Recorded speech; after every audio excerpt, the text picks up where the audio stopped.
یکی از پیام‌های بزرگ عقیده توحید است که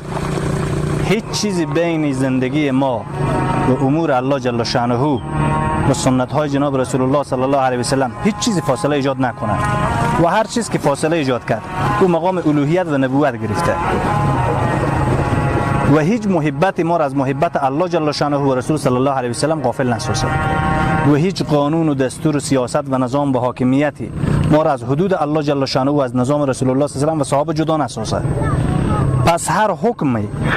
و هر قانونی و هر دستور و سیاست و خوفی که برخلاف شریعت الله و کتاب الله و سنت رسول صلی الله علیه و سلم حاکم شد،